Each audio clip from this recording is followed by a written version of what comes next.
Welcome to Fearless Thinkers, the BTS podcast. My name is Masami Cookson, and our host is Rick Cheatham, head of marketing at BTS. Today, Rick sits down with Barbara Adey, who heads our Sales and Marketing Center of Expertise for North America. Barbara has unique expertise in optimizing the entire customer experience from marketing through customer success. Prior to joining BTS, Barbara had key commercial roles in several of the world's leading technology companies. Hey, Rick. Hey, Masami. How's it going? You know, I couldn't be better. Fall is my favorite season, and it is 100% upon us in New York. We're still in the crazy temperature swing time of year where it's like 65 one day and 90 the next. So have a wonderful fall. I don't envy you. It's not terrible. But hey, on today's show, as you said, we've got Barbara. The punchline here is thinking about our go-to-market leadership differently. Can't wait to hear more. Let's jump in.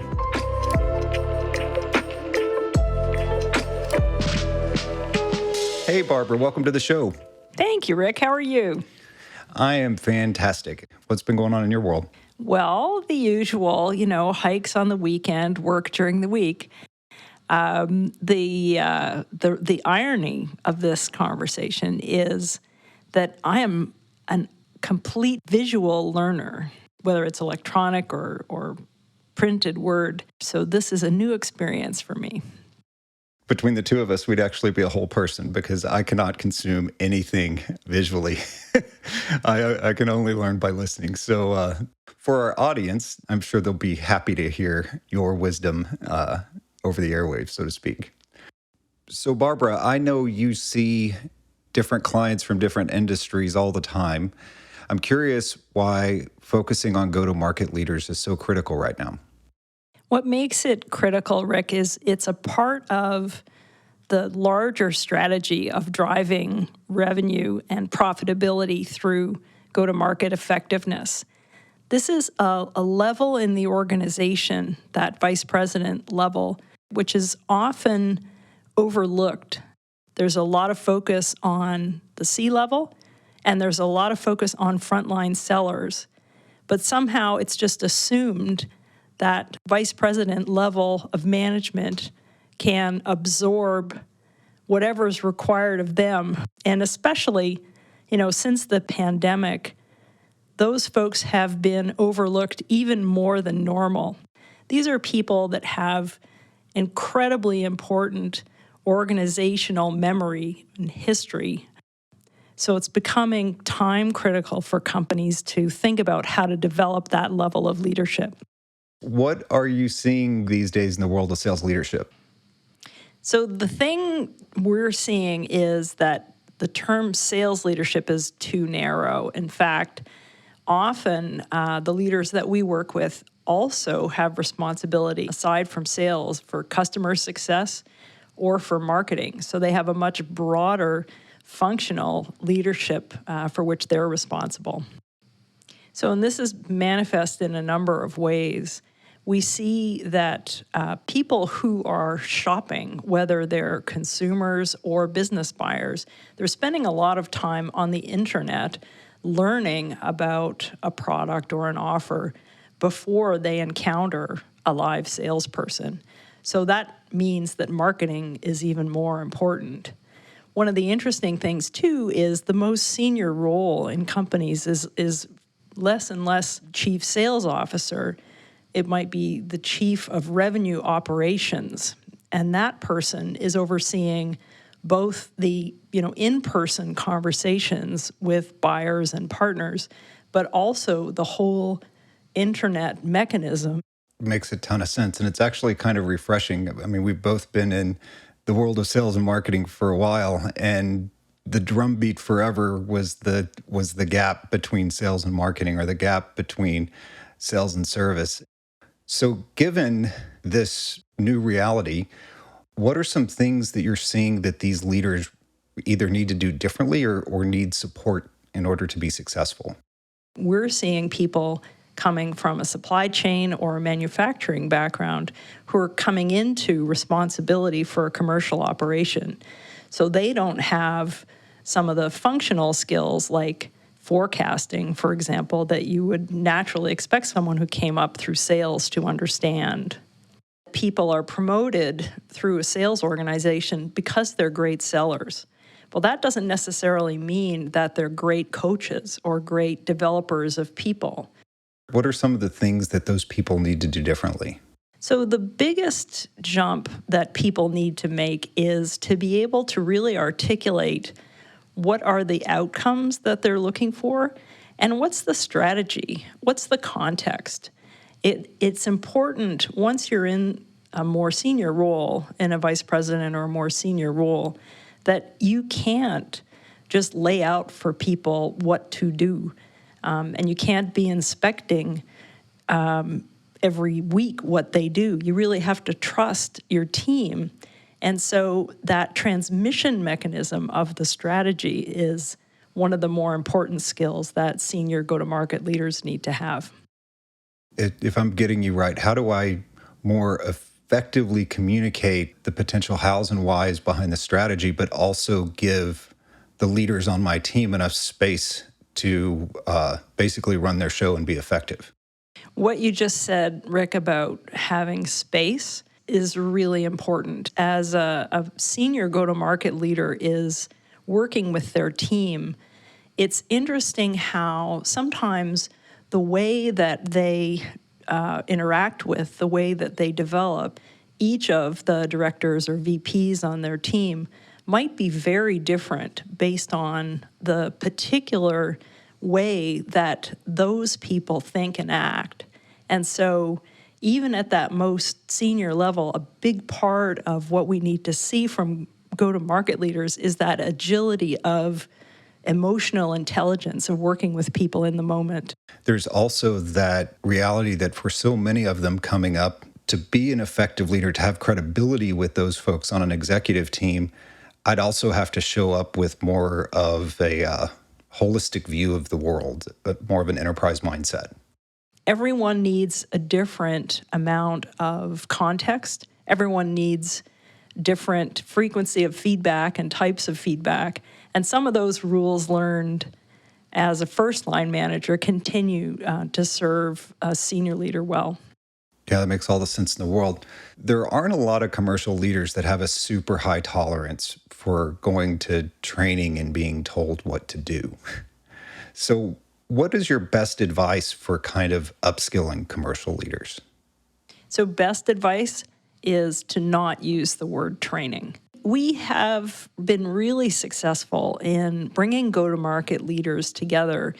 They can learn so much from each other and comparing notes than they could possibly in a lecture type of situation. And so you can call it a round table, you can call it development, leadership program, just don't call it training. Very, very fair. And I heard something in there too that I think is really, really important. The whole concept that it isn't somebody dropping out of the sky saying, I'm going to tell you how to do this, but it's, I'm going to give you the opportunity to learn from your peers and to share what you know, which I would say would bring leaders together in a radically different mindset. Peer learning really reinforces things that are observed, good ideas that are generated and shared. I think, too, though, there's real value in having the most senior commercial leaders in the company to be a part of this experience, to be delivering the strategy, delivering the latest on what's going on operationally in the company. So I would absolutely recommend including, to the greatest extent possible, the senior leader team.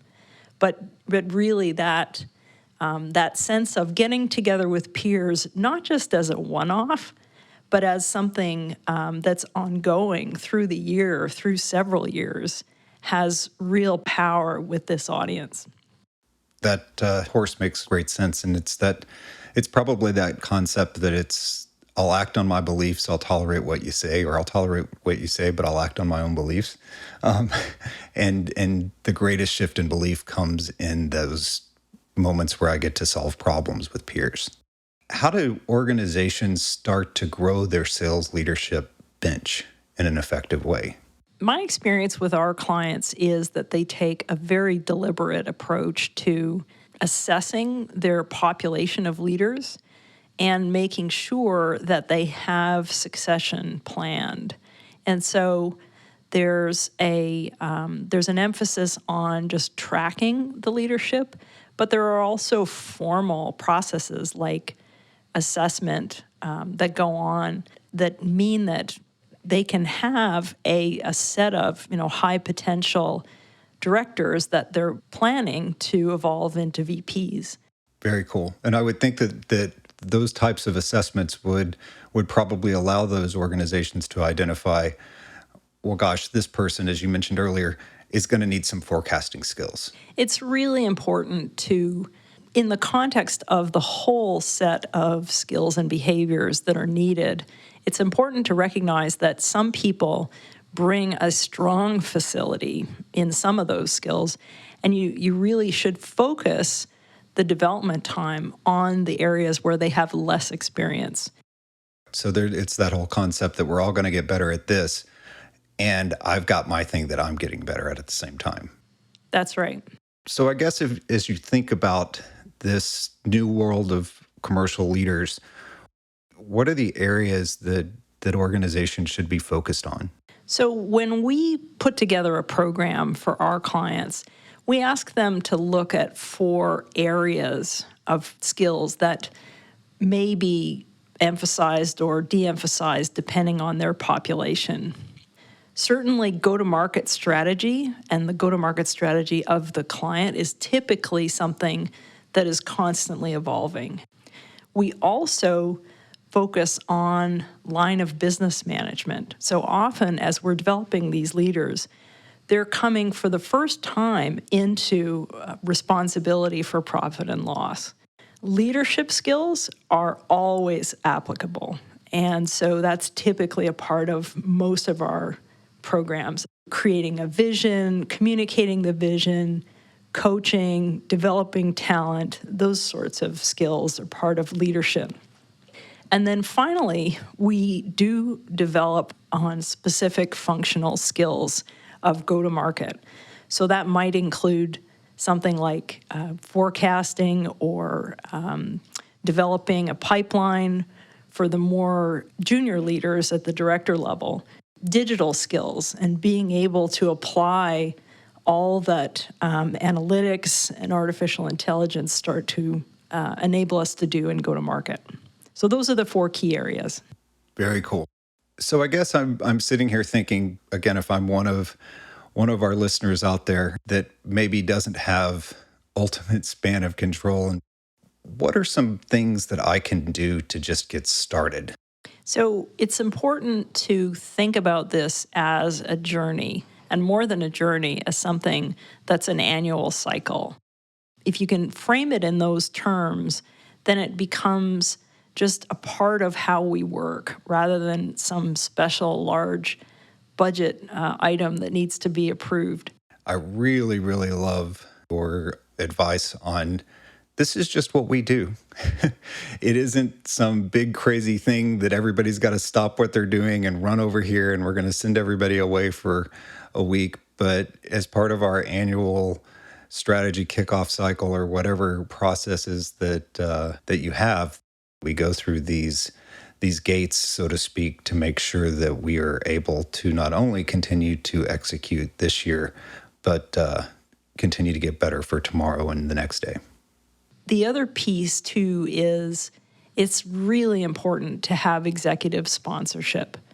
And so it may be that your sponsorship comes from a less than obvious place. One of the regions of the world where people have more control, the most senior leader of that region really sees the value in developing the cross-functional skills of the leaders on their team.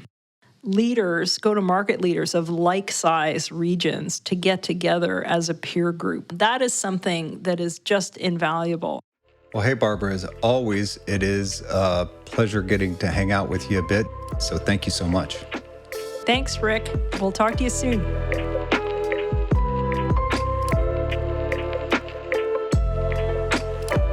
If you'd like to stay up to date on the latest from the Fearless Thinkers podcast, please subscribe.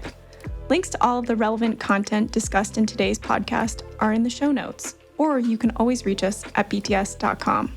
Thanks again.